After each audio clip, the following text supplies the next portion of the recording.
जय श्री गणेशाय नमः। अविघ्नमस्तु। आई कुलस्वामिनी माते की जय। जय श्री गुरुदत्त श्री स्वामी समर्थ महाराज की जय। निशंक होई रे मना, निर्भय होई रे मना, प्रचंड स्वामी बळ पाठीशी, नित्य आहे रे मना, नित्य आहे रे मना। श्री स्वामी समर्थ महाराज। आजपासून आपण गुरुचरित्र कथामृतचे पारायण सुरू करत आहोत. तर हे पारायण सगळ्यांनी आजपासून ऐकावे ही नम्र विनंती. सादर करत आहेत सोनलताई. श्री स्वामी समर्थ. नमस्कार स्वामी भक्त हो. श्री स्वामी समर्थ. जय जय स्वामी समर्थ. अवधूत चिंतन श्री गुरुदेव दत्त. आपण ऐकत आहोत गुरुचरित्र कथा अमृतसार, अध्याय 30. विधवेचा शोक, ब्रह्मचार्याचा उपदेश. नामधारक सिद्धयोग्यांच्या चरणांना भक्तिभावाने वंदन करून म्हणाला, स्वामी सिद्धमुनी, तुमचा जय जयकार असो. तुम्हीच संसार सागर तारक आहात. तुम्हीच अज्ञानरूपी अंधार नाहीसा करून ज्ञानाचा प्रकाश दाखविणारे आहात. तुमच्या कृपारूपी नौकेने मला तारून नेले आहे. तुम्ही मला खरा मार्ग दाखविलात. त्यामुळे मला परमार्थाची प्राप्ती झाली. तुम्ही मला श्री गुरुचरित्ररूपी अमृतरस भरपूर पाजलात. तरीसुद्धा माझी पूर्ण तृप्ती झालेली नाही.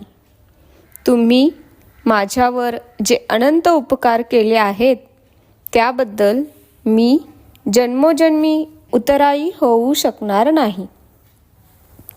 अहो सिद्धमुनी, तुम्ही मला निजस्वरूप दाखविले आहे. श्री गुरु नृसिंह सरस्वतींनी एका पतिताकडून 4 वेद वदविलेत. त्रिविक्रम भारतीला त्यांनी ज्ञान उपदेश केला. हे सर्व तुम्ही मला सविस्तर सांगितले. पण मग पुढे काय झाले ते मला सविस्तर सांगण्याची कृपा करा. नामधारकाचे हे बोलणे ऐकून सिद्धयोग्यांना अतिशय आनंद झाला. नामधारकाला प्रेमाने छातीशी धरून ते म्हणाले, बा शिष्या, खरोखर तू धन्य आहेस. तुझ्यावर गुरुची पूर्ण कृपा आहे. तू संसार सागर तारून गेला आहेस. श्री गुरूंच्या कृपेने तुझ्या सर्व इच्छा पूर्ण होतील. खरोखर श्री गुरु महिमा अत्यंत गहन आहे. मी एक एक महिमा सांगत बसलो तर कथा खूप मोठी होईल. तरीसुद्धा तुला सारांश रूपाने सांगतो. श्री गुरु नृसिंह सरस्वती गाणगापुरात असताना त्यांची कीर्ती खूप दूरपर्यंत पसरली. अनेक लोक आपल्या अडीअडचणी घेऊन श्री गुरूंना भेटावयास येत असत. श्री गुरूंच्या दर्शनाने त्यांच्या अडचणी दूर होत असत. दरिद्री लोक श्रीमंत होत. वंध्य स्त्रीला पुत्रलाभ होत असे. श्री गुरूंच्या दर्शनाने कुष्ठरोगाने ग्रासलेल्यांचा देह सुंदर होत असे. अंधाला दृष्टी लाभत असे. बहिऱ्याला चांगले ऐकू येत असे. असाध्य रोगाने ग्रासलेल्या व्यक्तीला उत्तम आरोग्य लाभत असे. अनेक आर्त, दुःखी, कष्टी, पीडित लोकांच्या कामना श्री गुरूंच्या केवळ दर्शनाने पूर्ण होत असत. त्या काळी माहूरगडावर गोपीनाथ नावाचा एक श्रीमंत ब्राह्मण राहत होता. तो आणि त्याची पत्नी दोघेही श्री दत्तात्रेयांची उपासना करीत असत. त्या दोघांचे दुर्दैव ते असे की त्यांना झालेला मुलगा जगत नसे. काही दिवसांनी त्यांना श्री दत्तात्रेयांच्या कृपेने एक पुत्र झाला. त्यांनी त्याचे नाव दत्त असे ठेवले. एकुलता एक पुत्र म्हणून त्याचे खूप लाड आणि कौतुक होत असे. 5व्या वर्षी त्यांनी दत्ताची मुंज केली. 12व्या वर्षी त्याचा विवाह केला. त्याची पत्नी दिसावयास अतिशय सुंदर होती. ती आपल्या सासू सासऱ्यांची मोठ्या प्रेमाने सेवा करीत असे. ती मोठी पतिव्रता होती, सुस्वभावी होती. दोघेही एकमेकांवर जीवापाड प्रेम करीत असत. विवाहानंतर 3 वर्षांनीच दत्ताला असाध्य असा क्षयरोग झाला. अनेक औषधोपचार केले, नवस सायास केले, पण कशाचा काही म्हणून उपयोग होत नव्हता. रोग बळावत चालला होता. त्याच्या पत्नीने व आईवडिलांनी श्री दत्तात्रेयांचा धावा केला. श्री दत्तगुरूंच्या कृपेने हा पुत्र झाला होता आणि असे असतानाही हा अल्पायुषी ठरावा याचे त्यांना अतिशय वाईट वाटत होते. शेवटी वैद्य म्हणाले, आता याला केवळ परमेश्वरच वाचवू शकेल. आता आपल्या हातात काही नाही.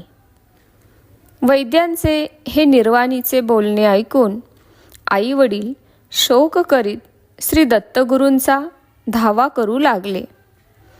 ते म्हणाले, हे जगन्नाथा, हे श्री दत्तात्रेया, आम्ही तुमची आराधना केली आणि प्रसन्न होऊन तुम्ही आम्हाला हा पुत्र दिलात. आमच्या वंशातला हा एकुलता एक पुत्र. हा जगला वाचला नाही तर आम्ही प्राणत्याग करू. आईवडिलांची ही अवस्था पाहून दत्तला अतिशय वाईट वाटले.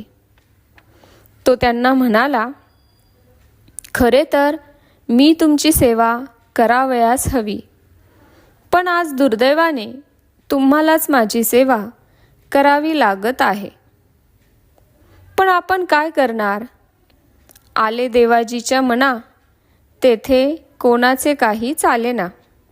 हेच खरे. तो आपल्या पत्नीला म्हणाला, आता माझे काही खरे नाही. तू माझ्यासाठी खूप कष्ट सोसलेस. गतजन्मी तू माझी ऋणी असावीस. ते ऋण तू या जन्मी माझी सेवा करून फेडते आहेस. तुझी इच्छा नसेल तर तू येथे राहू नको. तू तुझ्या आईवडिलांकडे निघून जा. तेथे तरी तुला सुख लाभेल. माझ्याशी विवाह करून तू दैवहीन झालीस आणि आता तुझे सौभाग्यही राहणार नाही. म्हणून तू माहेरी जा. हे त्याचे शब्द ऐकताच ती शोक करू लागली. ती म्हणाली, तुम्ही असे का म्हणता? तुमच्याशिवाय जिवंत राहण्याची मी कल्पनाही करू शकत नाही. तुम्ही जिकडे जाल तिकडे मी येईन. मग ती शोक करीत असलेल्या आपल्या सासू सासऱ्यांचे सांत्वन करीत म्हणाली, तुम्ही कसलीही काळजी करू नका. धीर सोडू नका. माझे पती नक्की वाचतील. गाणगापुरास स्वामी नृसिंह सरस्वती आहेत. ते त्रयमूर्तीचा अवतार आहेत. त्यांच्या केवळ दर्शनाने माझे पती बरे होतील अशी माझी दृढ श्रद्धा आहे. मी यांना घेऊन तिकडे जाते. सासू सासऱ्यांनी होय नाही करीत शेवटी नाईलाजाने परवानगी दिली. मग ती पतिव्रता सासू सासऱ्यांच्या पाया पडून आपल्या आजारी पतीला एका डोलीत बसवून मोठ्या प्रयासाने गाणगापुरास आली. ती एका धर्मशाळेत उतरली. तिने श्री गुरूंची चौकशी केली. तेव्हा श्री गुरु संगमावर गेले आहेत असे लोकांनी तिला सांगितले. तिने श्री गुरूंना भेटण्यासाठी संगमावर जाण्याचे ठरविले. तिने डोलीत पाहिले तो काय, तिचा पती गतप्राण झाला होता. ते पाहताच तिला ब्रह्मांड आठवले. तिच्या डोळ्यापुढे अंधार पसरला. पतीचा गतप्राण झालेला देह पाहून तिने हंबरडा फोडला. ती आक्रोश करू लागली. जमिनीवर गडबडा लोळू लागली. जीव देण्याचा प्रयत्न करू लागली. तेव्हा जवळपासच्या लोकांनी तिला कसेबसे सावरून धरले. लोक तिचे सांत्वन करू लागले. पण तिचा शोक काही थांबेना. अरे देवा, हे काय झाले? मी मोठ्या आशेने येथे आले, पण माझी पूर्ण निराशा झाली. एखादा वाटसरू सावलीसाठी वृक्षाखाली यावा आणि तो वृक्षच त्याच्यावर कोसळावा. वाघाच्या भीतीने गाय पळत सुटावी, पण वाटेत एखाद्या यवनाने तिला ठार मारावे. त्याप्रमाणे माझी अवस्था झाली आहे. मी खरोखर मोठी पापी आहे, अपराधी आहे. मीच माझ्या पतीचा घात केला. माझे सासू सासरे नको नको म्हणत असतानाही मी माझ्या पतीला घेऊन येथे आले. आता त्यांना मी काय सांगू? असे बोलून ती शोक करीत असता काही स्त्रिया तिचे सांत्वन करीत म्हणाल्या, तू विनाकारण का शोक करतेस? जे होणार ते कधीही चुकत नाही. ललाटी जे नशीब लिहिले आहे ते पुसून टाकता येत नाही. तरीही तिचा शोक थांबेना. मी लहानपणी हरतालिकेची पूजा केली. विवाहानंतर सौभाग्यासाठी मंगळागौरीचीही पूजा केली. सौभाग्याच्या आशेने देवी भवानीला मी साकडे घातले. अनेक व्रत केले, उपवास केले. पतीला बरे वाटावे म्हणून ज्यांनी जे जे सांगितले ते सर्व काही मी केले. पण मग माझे सगळे पुण्य कोठे गेले? मी शिवगौरीचीही पूजा केली, ती व्यर्थच गेली. आता मी माझ्या पतीशिवाय जिवंत कशी राहणार? पतीच्या प्रेताला आलिंगन देऊन ती म्हणाली, तुम्ही माझे प्राणेश्वर होता. आता तुमच्याशिवाय मी कशाला जगू? तुमच्या विरहाने तुमचे आईवडील प्राणत्याग करतील. या 3 हत्यांना मलाच जबाबदार धरून लोक माझी निंदा करतील. असा शोक ती करत होती.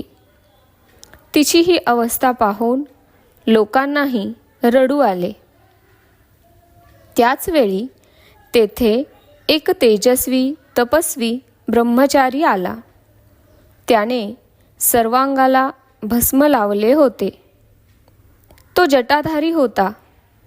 त्याच्या गळ्यात रुद्राक्ष माळा होत्या. हातात त्रिशूल होते.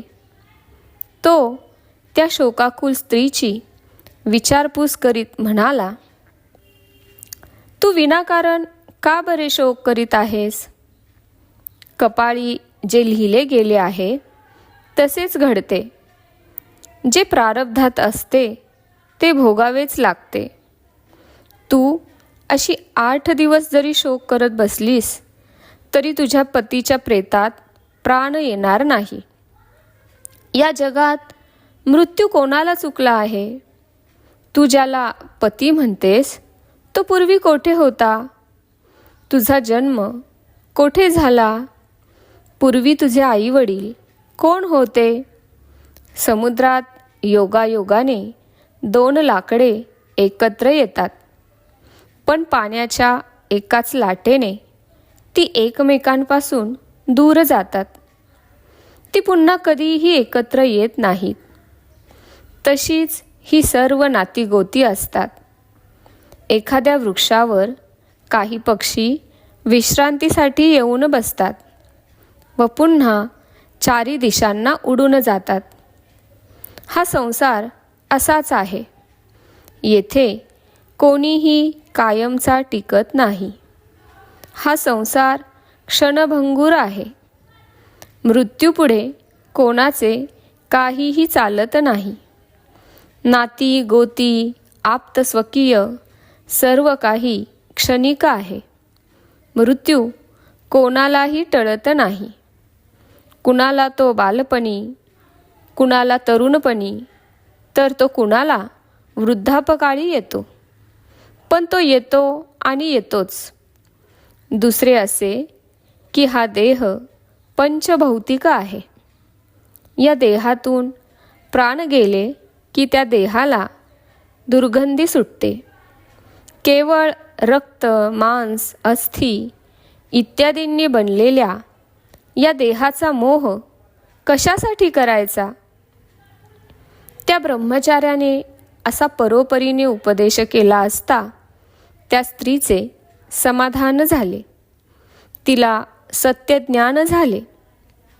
ती त्या ब्रह्मचार्यांच्या चरणांना वंदन करून म्हणाली, स्वामी, माझा उद्धार करा. तुम्हीच माझे मायबाप आहात. आता मी काय करावे आणि मी काय केले असता हा संसार सागर तारून जाईल?